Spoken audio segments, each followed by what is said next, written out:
las prácticas de las disciplinas espirituales, lealtad a Dios y dedicación a la iglesia. Las prácticas de las disciplinas espirituales son la oración, la adoración y alabanza, confesión, ayuno, estudio y meditación de la palabra. ¿Qué son las disciplinas espirituales? El concepto se refiere a las prácticas de la vida cristiana que nos ayudan a personificar la vida de Cristo en nosotros y en el mundo. Esas prácticas se convierten en disciplina cuando se practican regularmente como parte de nuestra respuesta de fe en obediencia a Dios. El diccionario teológico define disciplina como la regulación de la vida por principios y reglas. El control mediante reglas es disciplina impuesta, mientras que la regulación por principios es autodisciplina. La regulación por principio es el nivel más elevado, siempre y cuando los principios sean afines con la fe cristiana. Donald, en su libro Disciplinas para la vida cristiana, las define como los hábitos de devoción y experiencias cristianas que han sido practicadas por el pueblo de Dios desde los tiempos bíblicos para el crecimiento espiritual. ¿Cuáles son los propósitos de las disciplinas? Es evitar que el pecado se arraigue en nuestra vida, vivir con integridad y una conciencia limpia delante de Dios y de los hombres, mostrar nuestra fe por medio de acciones. ¿Cómo nos disciplinamos espiritualmente? La oración nos llena del poder del Espíritu Santo y este nos da discernimiento, nos da la fuerza para soportar las tentaciones y saber la voluntad de Dios en nuestras vidas. La lectura de la Biblia nos enseña cómo debemos comportarnos, nos enseña a conocer a Dios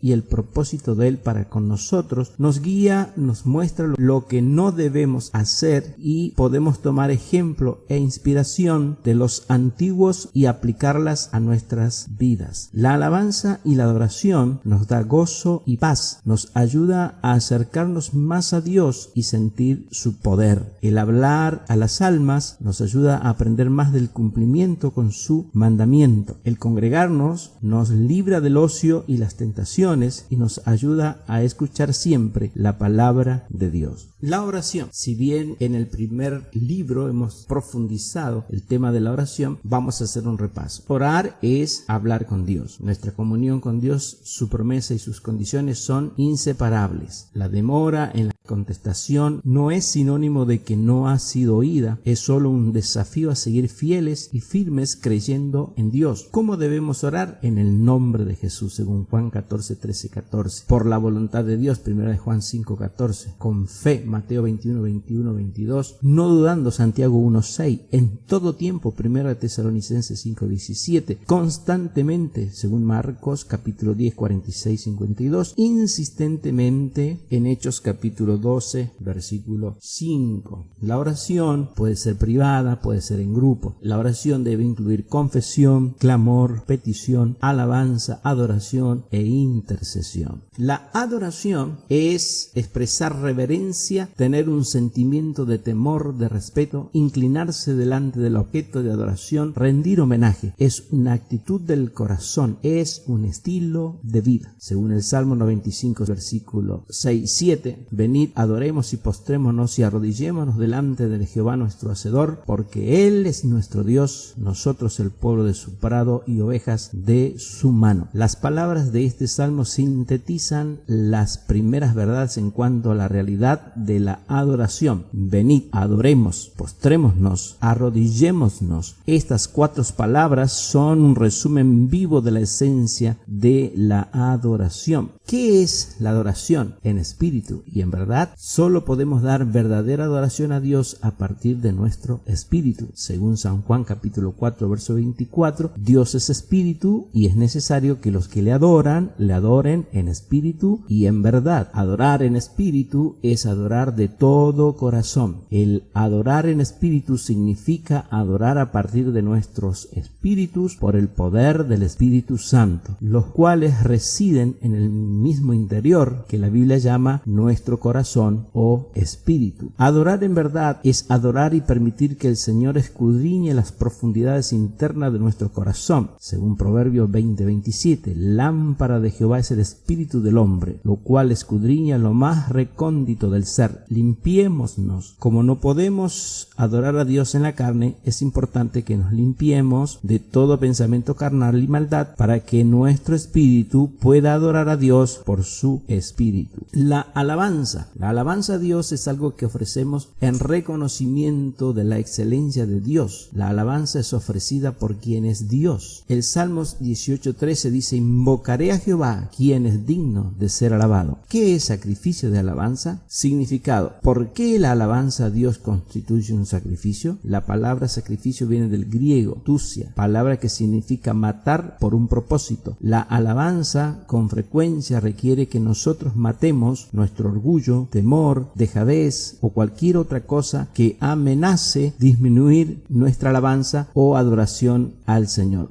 La alabanza es la forma de expresión para darle gloria y honra al Señor, como palmear, danzar, dar gritos de júbilo, cantar acompañado por música, mientras que la adoración es rendir un culto sagrado a Dios, es reverencia con sumo honor al Señor, es una actitud que nace del corazón, que a veces puede estar acompañado de música, pero otras veces no. La diferencia básica entre alabar y adorar a Dios reside en que la alabanza se centra en lo que Dios ha hecho y la adoración se centra en quién es Él. Los adoradores verdaderos adorarán al Padre en espíritu y en verdad. Esa es la clase de adoradores que busca el Padre, según San Juan capítulo 4 versículo 19 al 23. De estas palabras de Jesús, la adoración puede dividirse claramente en dos partes: en espíritu, que es la parte de Dios, y en verdad, que es la parte del hombre. La confesión es otra de las prácticas fundamentales de la vida cristiana. Por lo general es un reconocimiento de fe en Dios y en su superioridad y autoridad, o una admisión de pecado. Cualquiera de los dos, de acuerdo con las circunstancias, puede ser público o privado, y ya sea a Dios o a los hombres. En la confesión individual debe haber un reconocimiento específico del pecado o de pecados involucrados, según Levítico 5:5, acompañado de arrepentimiento, según Mateo 3:2, 6, 8, Hechos 2:38, el Salmo 38:18, restitución si es necesaria y posible, según Levítico 6:4, Lucas 19:8 y Números 5:7-8, y reforma, Primero de Reyes 8:35, Proverbios 28:13, Isaías 55:7, Hechos 19:18 y 19. Todos los pecados deben confesar a Dios, y los que afectan a las personas también a ellas, según Mateo 5:23, 24, Lucas 17:4 y Santiago 5:16. No existe apoyo bíblico para establecer una confesión eclesiástica en la que la absolución del pecado viene a ser una función sacerdotal.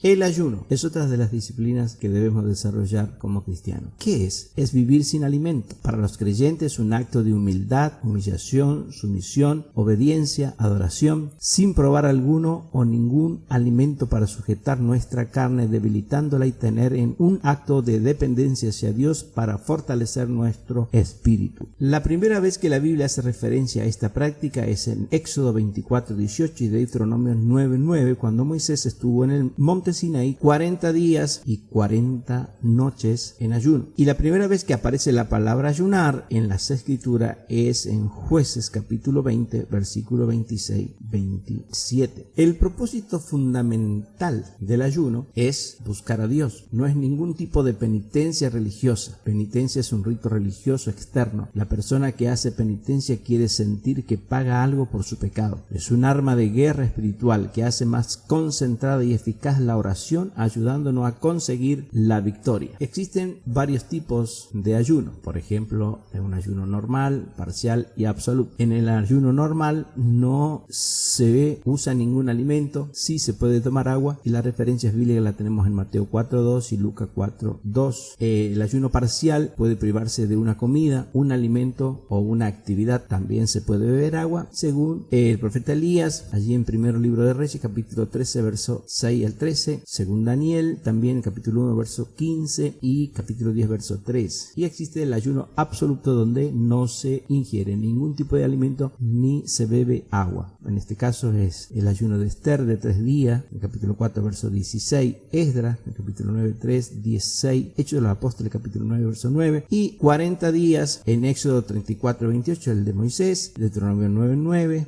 al 18, primer libro de Reyes, capítulo 19, verso 8, Lucas 4, del 1 al 2, en el caso del Señor Jesucristo. ¿Por qué debemos ayunar? Como una disciplina guiada por el Espíritu Santo, en el caso de Jesús y también del apóstol Pedro, también del apóstol Pablo, para buscar la voluntad de Dios en asuntos específicos, según Jueces, Hechos. Allí encontramos varios versículos para arrepentimiento por el pecado, a favor de la obra de Dios, Nehemías 1:4, Joel 2:10. 15, liberación y protección, y tenemos muchos versículos que apoyan esto. Para humillarse delante de Dios, según el Salmo 69, 10, 13, como parte de la adoración en tiempo de profunda aflicción, para buscar entendimiento y sabiduría de parte de Dios, como fue Daniel capítulo 9, verso 2, 3, 21, 22. Estas serían algunas de las razones por la cual ayunar. El estudio y meditación de la Biblia. También hemos visto nosotros ya en el primer video, y lo pueden revisar, la importancia de estudiar la palabra de Dios. Pero vamos a repasar. ¿Por qué estudiar la Biblia? Porque nos conduce a la madurez espiritual, y esta no depende del tiempo que lleve en la iglesia, sino de su compromiso con Dios y con la obediencia a su palabra. El crecimiento espiritual significa la santificación. El ser santo implica poder definir como bueno aquello que Dios llama bueno y definir como malo aquello que Dios llama malo. Solo el estudio de la Biblia puede ayudarnos a tener una visión más clara del mundo y de nosotros